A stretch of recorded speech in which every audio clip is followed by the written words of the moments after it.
നമസ്കാരം. BMC news live കൊച്ചിയിലേക്ക് സ്വാഗതം.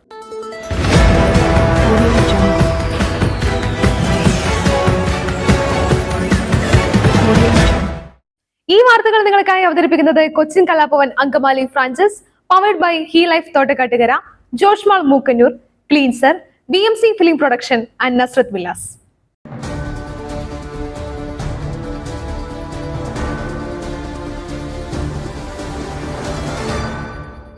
+1 പ്രവേശനത്തിനുള്ള ട്രയൽ അലോട്ട്മെന്റ് ഇന്ന് പ്രസിദ്ധീകരിക്കും. അഡ്മിഷൻ ഗേറ്റ്വേ വഴി അലോട്ട്മെന്റ് ഫലം പരിശോധിക്കാം.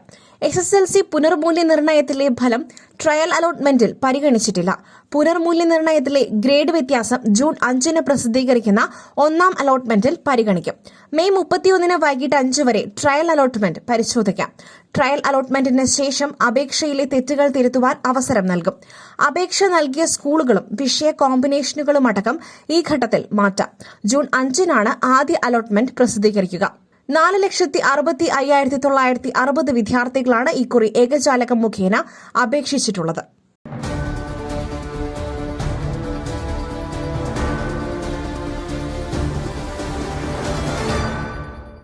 മലബാറിലെ +1 പ്രതിസന്ധി, മുസ്ലിം ലീഗ് പ്രതിഷേധം, കളക്ടറേറ്റുകളിലേക്ക് മാർച്ച്.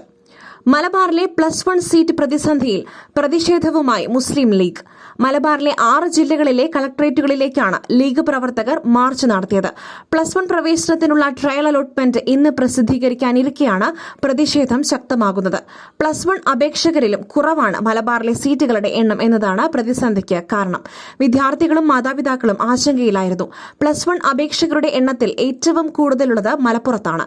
സംസ്ഥാനത്ത് ലഭിച്ച അപേക്ഷകളിൽ പകുതിയിലധികവും മലബാറിൽ നിന്നാണ്.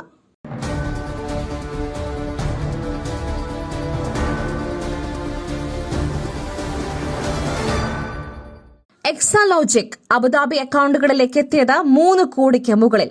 US ഉൾപ്പെടെ പണം മാറ്റി. കൊച്ചി കരിമണൽ കമ്പനിയായ CMRL എക്സാലോജിക് ദുരൂഹ ഇടപാടിനെക്കുറിച്ചുള്ള വിവരങ്ങൾ പുറത്തുവരുന്നു. 2 വിദേശ കമ്പനികളിൽ നിന്നും അബുദാബിയിലെ അക്കൌണ്ടുകളിലേക്ക് എത്തിയത് 3 കോടി രൂപ വീതമെന്ന് സൂചന. ഇതിനു പുറമെ ഒട്ടേറെ കമ്പനികളിൽ നിന്നും ഈ അക്കൌണ്ടിലേക്ക് പണം എത്തിയിരുന്നു എന്നും ഇതെല്ലാം US ഉൾപ്പെടെയുള്ള രാജ്യങ്ങളിലെ വിവിധ അക്കൌണ്ടുകളിലേക്ക് മാറ്റിയെന്നും അന്വേഷണ ഏജൻസികൾ കണ്ടെത്തി.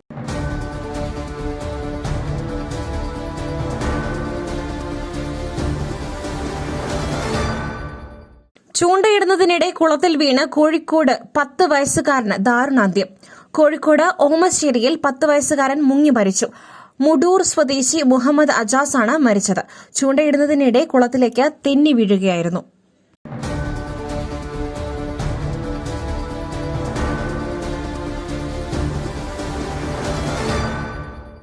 ജാമ്യം നീട്ടണമെന്ന കേജ്രിവാളിന്റെ ആവശ്യം അംഗീകരിക്കാനാകില്ല. അപേക്ഷ തള്ളി സുപ്രീംകോടതി. വിവാദ മദ്യനയ കേസിൽ ഇടക്കാല ജാമ്യം നീട്ടണമെന്ന ദില്ലി മുഖ്യമന്ത്രി അരവിന്ദ് കെജ്രിവാളിന്റെ അപേക്ഷ അംഗീകരിക്കാതെ സുപ്രീംകോടതി രജിസ്ട്രി. അറസ്റ്റിനെതിരായ ഹർജി വിധി പറയുവാൻ മാറ്റിയ സാഹചര്യത്തിൽ അപേക്ഷ ലിസ്റ്റ് ചെയ്യാനാകില്ലെന്നാണ് സുപ്രീംകോടതി രജിസ്ട്രി അറിയിച്ചിരിക്കുന്നത്. ഈ സാഹചര്യത്തിൽ അരവിന്ദ് കെജ്രിവാൾ ജൂൺ 2 കീഴടങ്ങണം. സ്ഥിരം ജാമ്യത്തിന് വിചാരണ കോടതിയെ സമീപിക്കുവാൻ സുപ്രീംകോടതി നേരത്തെ നിർദ്ദേശിച്ചിരുന്നു.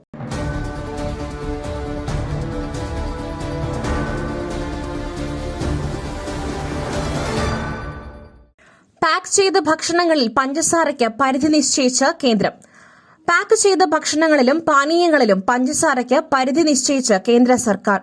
ആരോഗ്യ മന്ത്രാലയത്തിന് കീഴിലുള്ള നാഷണൽ ഇൻസ്റ്റിറ്റ്യൂട്ട് ഓഫ് ന്യൂട്രീഷനാണ് മാർഗനിർദ്ദേശം പുറത്തിറക്കിയത്. ഇതിനെതിരെ കമ്പനികൾ രംഗത്ത് വന്നു. ഇന്ത്യൻ കൌൺസിൽ ഫോർ മെഡിക്കൽ റിസർച്ചിന്റെ നിയന്ത്രണത്തിലുള്ള സ്ഥാപനമാണ് NIH. 13 വർഷത്തിനു ശേഷമാണ് NIH മാർഗനിർദ്ദേശം പരിഷ്കരിക്കുന്നത്. ശീതളപാനീയങ്ങൾ, ജ്യൂസുകൾ, ബിസ്ക്കറ്റുകൾ, ഐസ്ക്രീം തുടങ്ങിയവയൊക്കെ മാർഗനിർദ്ദേശം ബാധകമാകും.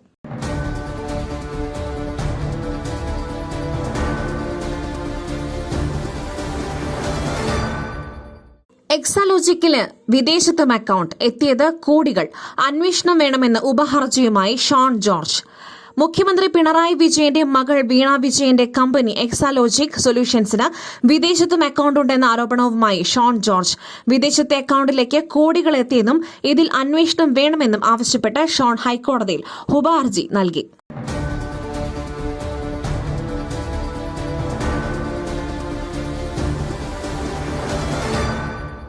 ജൂൺ 4-ന് മോദിയും അമിത്ഷായും തൊഴിൽ രഹിതരാകുമെന്ന് ഖാർഗെ. പ്രധാനമന്ത്രി നരേന്ദ്രമോദിക്ക് ഭരണം നഷ്ടമാകുമെന്ന പ്രചാരണം ശക്തമാക്കി ഇന്ത്യ സഖ്യം.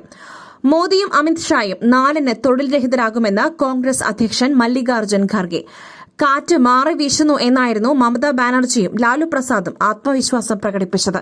അതേസമയം അവസാനഘട്ട തിരഞ്ഞെടുപ്പിന്റെ പ്രചാരണം നാളെ അവസാനിക്കാനിരിക്കെ വാരാണസിയിലെ പ്രചാരണത്തിന്റെ നേതൃത്വം ബിജെപി അമിത്ഷായ്ക്ക് നൽകി.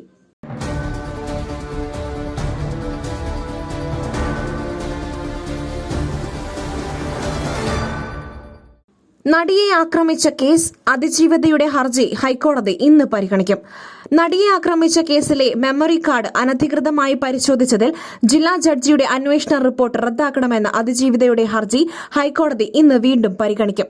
സംഭവത്തിൽ ഉന്നത പോലീസ് ഉദ്യോഗസ്ഥനെ കൊണ്ട് അന്വേഷണം നടത്തിക്കണമെന്നാണ് അതിജീവിതയുടെ ആവശ്യം. ജസ്റ്റിസ് PG അജിത് കുമാറിന്റെ ബെഞ്ചാകും ഹർജി പരിഗണിക്കുക.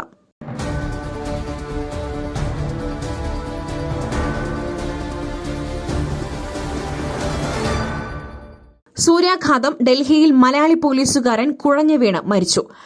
ഡൽഹിയിൽ സൂര്യാഘാതമേറ്റ് മലയാളി പോലീസുകാരൻ മരിച്ചു. കോഴിക്കോട് വടകര സ്വദേശി കെ ബിനീഷാണ് മരിച്ചത്. 50 വയസ്സായിരുന്നു. ഡൽഹി പോലീസിലെ അസിസ്റ്റന്റ് സബ് ഇൻസ്പെക്ടറായ ബിനീഷ് പ്രത്യേക പരിശീലനത്തിനിടെ കുഴഞ്ഞു വീഴുകയായിരുന്നു. ഉടനെ അടുത്തുള്ള ആശുപത്രിയിൽ എത്തിച്ചുവെങ്കിലും ഗുരുതരാവസ്ഥയിലായതിനാൽ പശ്ചിം ബിഹാറിലെ ബാലാജി ആശുപത്രിയിലേക്ക് മാറ്റി. ബിനീഷിന്റെ മൃതദേഹം ഇന്ന് നാട്ടിലേക്ക് കൊണ്ടുപോകും.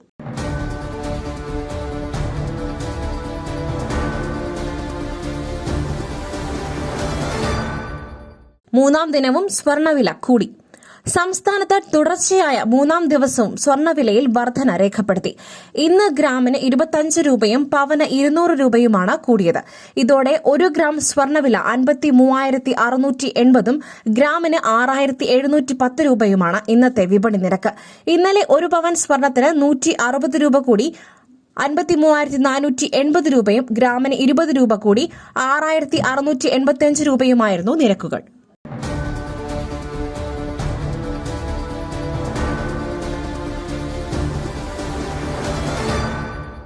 മറ്റൊരു വാർത്തയുമായി കണ്ടുമുട്ടുന്നതുവരെ നന്ദി, നമസ്കാരം.